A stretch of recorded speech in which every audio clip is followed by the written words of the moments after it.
السلام عليكم ورحمة الله تعالى وبركاته. مرحبا بكم في قناة أطباق وأذواق الطبخ مع ليلى. نتمنى تكونوا بخير وعلى خير وفي تمام الصحة والعافية إن شاء الله. في إطار التحضيرات ديال عيد الفطر إن شاء الله غادي نقترح عليكم صابلي سهل جدا في التحضير، وكذلك غادي نشوفوا جوج طرق ديال التزيين وانتم اختاروا الشكل أو الطريقة اللي تناسبكم، فبقاو معايا شوفوا الطريقة ديال التحضير والمكونات.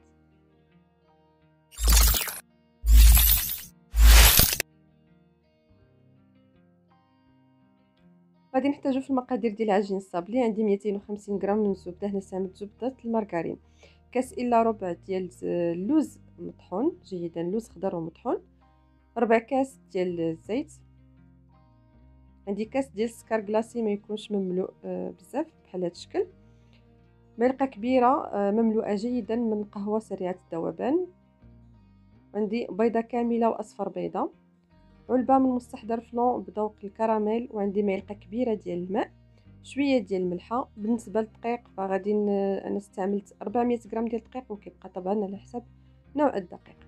ففي اناء اللي غادي نخلطوا فيه هاد المكونات غادي نديروا الزبده، وخاصها تكون بالحراره ديال الغرفه باش دغيا كتخدم لينا مع السكر. غادي نضيف عليها السكر كلاصي اللي هو كاس ما يكونش مملوء جيدا، مع رشه ديال الملحه. ضروري داك الرشه ديال الملحه في الصابلي او الحلويات كلهم، فهي كتعدل الذوق وكتعطينا مذاق زوين للصابلي. غادي نبداو كنخدموا الزبده جيدا مع السكر كلاصي، لذلك من الافضل تكون الزبده بحراره ديال المطبخ باش هكذا دغيا كتخدم. غادي نضيف عليها كاس الا ربع ديال اللوز مطحون، هنا طحنته خضر ما استعملتوش محمر. ممكن تعوضوا اللوز بالزنجلان او الكاوكاو، فالا كنتو غادي ديروا الزنجلان او الكاوكاو فغادي تحمروهم شويه عاد غادي تطحنوهم. ملي كيتخلط جيدا داك اللوز مع الزبده والسكر غادي نضيف ربع كاس ديال الزيت، وكنستمروا في التخلط. فكل ما كنضيفوا مكون كنخلطوا جيدا حتى كيندمج، عاد كنضيفوا المكون الاخر. غادي نبدا نضيف البيض، هنا غادي نضيف بيضه كامله، من بعد غادي نضيف صفار ديال البيض. المهم الافضل ما نديروهمش بجوج في نفس الوقت باش هكذا دغيا كيتخلط لينا وكيندمج داك البيض مع الزبده. كنستمروا في التخلط جيدا، وغادي نضيف باقي البيض اللي هو غير اصفر بيضه. ففي هاد الصابلي استعملنا بيضه كامله واصفر بيضه. غادي نستمر في التخلط جيدا حتى كنحصل على قوام بحال الشكل ديال البوماد. الزبده خصها تكون مخدومه مزيان، ما يبقاوش داك القطع او داك الطريفات ديال الزبده كيبانوا، باش هكذا الصابلي كيحافظ على الشكل ديالو وما يتقلش اثناء الطهي. ملي كنخلط هاد المكونات فاخر حاجه غادي نضيف هي قهوه سريعه الذوبان، عندي معلقه كبيره وساشي ديال مستحضر فلون بالكراميل، غادي نضيفهم على داك معلقه كبيره ديال الماء. فهنا الماء غادي كيخلي القهوه وداك الفلون دغيا كيذوبوا مزيان، وفي نفس الوقت كتجينا النكهه باينه اكثر. فهاد الطريقه كتبقى افضل من اننا نديروا القهوه والفلون على الزبده. وداك المعلقه ديال الماء كبيره فهي ما كتاثرش نهائيا على الصابلي. ملي كندوب جيدا داك القهوه سريعه الذوبان والمستحضر ديال الفلون غادي نفرغهم على الخليط ديال الزبده، وكنمزج هاد المكونات جيدا. فكتلاحظوا ان العجين كيولي اللون ديالو بني، وداك القهوه والفلون كيذوبوا مزيان، ما كيبقاوش داك الحبيبات ديال القهوه عندنا في الصابلي. فغادي نبدا باضافه ديال الدقيق. هنا عندي هاد الكميه ديال الصابلي خدات لي 400 غرام من الدقيق ديال الفرص. غادي نعبر لكم حتى بالكاس باش بالنسبه للناس اللي ما كيتوفروش على الميزان. فانا خديت كاس ديال العنبه كنملؤو يعني كيف ما شاهدتوا في الفيديو، ما كنضغطش على الدقيق وانما فقط غير كنبقاو كنملؤوا الكاس حتى كيتعمر، وكنضيفوه فوق الخليط ديال الزبده. فانتما كتشوفوا الطريقه، كنعمروا الكاس بهذا الشكل، ما كنضغطوش نهائيا على الدقيق، والكاس ما كيكونش مملوء جيدا. غادي نبقاو كنضيفوا الدقيق شويه بشويه، وحنا كنجمعوا العجينه ديال الصابلي ما خصهاش نهائيا تفرك، فقط كنجمعوها بالاصابع ديالنا.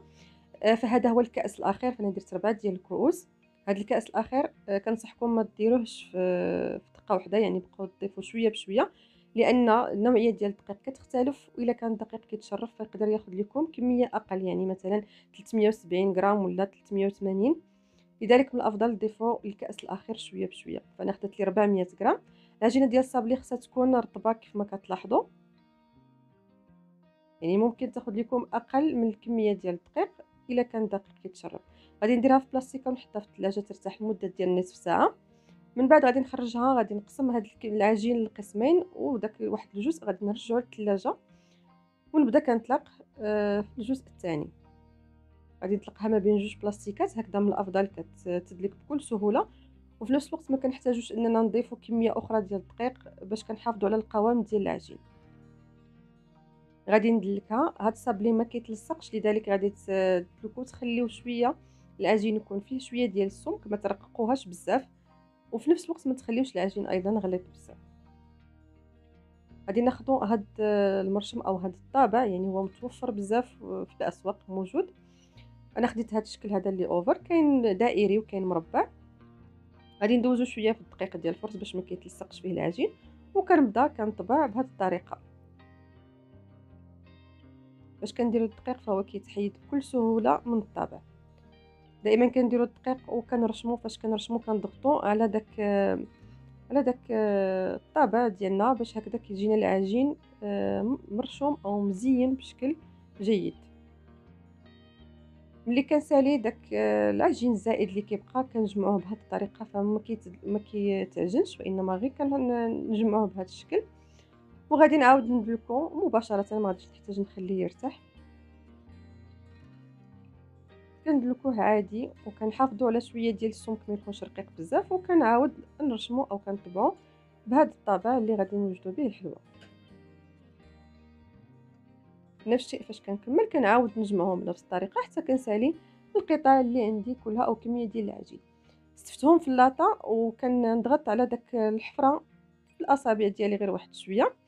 كندخلو يطيب الفران يكون مسخن من قبل، كيطيب الصابلي على نار مهيله جدا، في الاول كتكون نار من الاسفل حتى كيتحمر، من بعد كنشعلوا عليه النار من الاعلى. فاش كياخذ اللون المطلوب كنخرجوه من الفران. فبالنسبه للطريقه ديال التزيين، انا الطريقه الاولى غادي نقترح عليكم هنا التزيين بالشوكولاته، فهي طريقه سهله جدا وبسيطه. غادي نحتاج ايضا شويه ديال اللوز مهرمش وشويه ديال الحبيبات ديال الشوكولاته. هنا عندي شوكولاته بالحليب وشوكولاته السوداء هي اللي غادي نزين بها. ممكن ديروا داك حبيبات ديال العقيق في الدوغي ولا في لارجونتي، كيبقى على حسب الرغبه ديالكم. هنا درت كميه ديال الشكلاط الاسود، كنديروا غير كميه قليله في الوسط او في داك الحفره اللي كتكون في الوسط، وغادي نزينها او كنرش عليها داك الشوكولاته، ديك الحبيبات ديال الشكلاط. طبعا كنرشوا هاد الحبيبات ديال الشكلاط قبل ما كيجمد لينا داك الشكلاط الاسود اللي درنا في الوسط. انا هنا غادي نخلط، غادي ندير جزء فيه داك الحبيبات ديال الشكلاط، وجزء غادي ندير فيه شويه ديال اللوز عندي مقلي ومهرمش. طبعا الا درتو داك كاس الا ربع ديال الكاوكاو في العجين فغادي تزينوه بالكاوكاو محمر.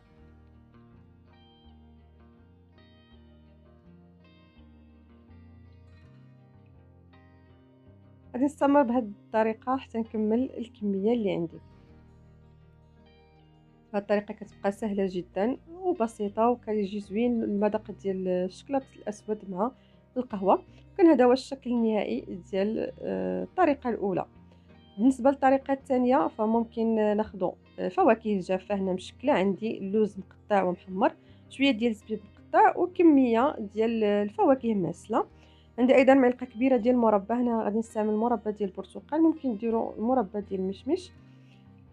غادي نضيف ايضا معلقه كبيره ديال الجليكوز وجوج معالق معمرينش جيدا من الناباج. غادي ناخذ كاسرونه ندير معلقه ديال المربى ديال البرتقال، ممكن ديروا المربى ديال المشمش العادي. غنضيف عليهم معلقه ديال الجليكوز، فالجليكوز كيعطينا التاليكه وداك اللمعه في داك الفواكه الجافه. غادي نضيف ايضا هنا جوج معالق ديال الناباج، ولكن ما مملوءاش جيدا، ممكن تعمروا ديروا معلقه كبيره ونص. غادي نخلط جيدا وغادي ندير في هذا الخليط فوق نار كتكون ما بين مهيله ومتوسطه حتى كيذوب الناباج وكيذوب الجليكوز وكيوصل هذا الخليط للمرحله ديال الغليان. فكنبقاو كنحركوه حتى كيذوب جيدا. فاش كيوصل للمرحله ديال الغليان غادي نضيف عليه الفواكه الجافه. هنا عندي اللوز والزبيب وداك الفواكه ماسله. فمن الافضل ما ديروش فواكه ماسله بوحدها، ضروري ديروا نوع ديال المكسرات، اما الكاوكاو ولا الكركاع ولا هكذا، ديروا تخلطوا ما بيناتهم. غادي نخلي هاد المكونات فوق النار واحد المده ديال دقيقه تقريبا، غير باش كينشفوا وكيتعلكوا كيتعلك داك الخليط، ونحيدوه فوق النار ونبدا ناخذ كمية قليلة ديال هاد المكسرات ونديرها في الوسط ديال الصابلي. فبالنسبة للناس اللي ما كتعجبهمش المذاق ديال الفواكه الماسلة، فممكن ما يديروهاش نهائيًا ويكتفيو فقط باللوز ولا الكاوكاو مخلط مع شوية ديال الزبيب مقطّع ولا المشماش يابس مقطّع. يعني هاد المكسرات كتبقى على حساب الذوق ديالكم واللي متوفر عندكم. غادي نكمل بالتزيين بهاد الطريقة. كناخد كمية من هاد الخليط وكنديرو في الوسط، كناخدو غير كمية قليلة، وكان هذا هو الشكل النهائي ديالو. نتمنى ان هاد الاقتراحات تنال الاعجاب ديالكم. فهاد الصابلي فهو ساهل جدا، كيجي المذاق ديالو بنين بالمذاق ديال القهوه والكراميل. نتوما كيبقى لكم الاختيار ديال او الطريقه ديال التزيين. نتمنى انه ينال الاعجاب ديالكم. خليتكم على خير ونتلاقاو ان شاء الله في فيديو قادم. السلام عليكم ورحمه الله وبركاته.